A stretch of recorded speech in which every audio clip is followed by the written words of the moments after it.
দিন পরে জেলে গিয়েছে, বিয়ে করেছে তার 15 দিন পরে জেলে গিয়েছে, বছরের পর বছর, 8 বছর, 9 বছর, 10 মাস, হাজবেন্ড নাই।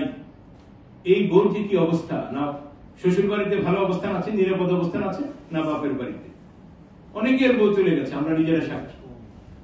অবর্ণনীয় দুর্যোগ যা হয়েছে, আমরা আশা করি আজকের এই মুহূর্ত থেকে নিরপরাধ বিডিআর সদস্যরা আর 1 মিনিটের জন্য কোন কষ্টকর পরিস্থিতির সম্মুখীন হবে না।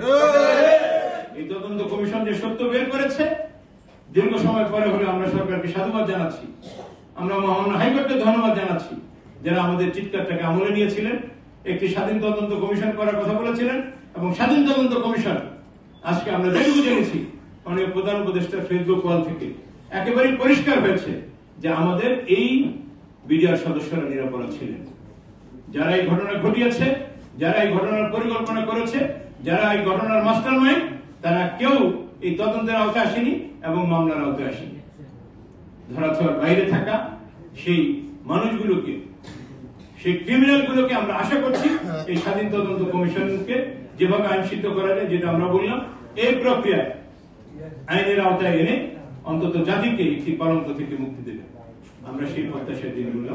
সকলকে ধন্যবাদ।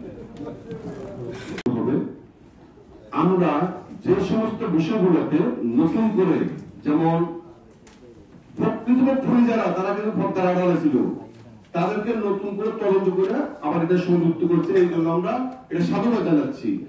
আর এখনো পর্যন্ত যেহেতু আমরা পুরো বিষয়টা জানি না, প্রকাশ হয় নাই, তাহলে আমরা এই মুহূর্তে আমরা প্রত্যেকজন করছি নাকি গ্রহণ করছি আমরা বলতে পারছি না। আমরা সাথে পুরো রিপোর্টটা দেখার পরে তারপর আমরা এটা আপনাদেরকে আরেকদিন জানাবো ইনশাআল্লাহ।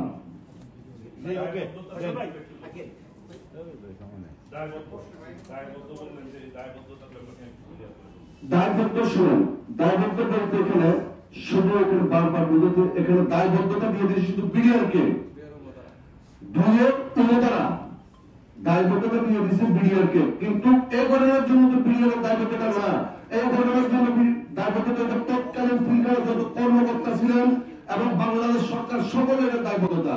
যদি পিলখানা থেকে অফিসাররা অথবা পিলখানার বাইরে 26 তারিখ প্রতিটা ইউনিটে অফিসাররা যদি না ভেঙে যেতেন, তাহলে পালিয়ে না যেতেন, তাহলে কিন্তু পুরা এই ধরনের বিশৃঙ্খলাটা সৃষ্টি হতো না। তাই শুধু বিডিআরদের বিচার করা হয়েছে, কিন্তু পিলখানার বাইরে প্রতিটা ইউনিট থেকে তারা ইউনিট ত্যাগ করে চলে গেছেন। এইটা থেকে আমরা দায়বদ্ধতা বুঝেছি, ওনাদেরও দায় আছে, ওনাদেরকে কোনো আইনের আওতায় আনা হয়েছে কিনা আমরা এই ব্যাপারে জানি না। যদি আইনের আওতায় আনা না হয়ে থাকে তাহলে অবশ্যই তাদেরকে আইনের আওতায় আনতে হবে। এটাই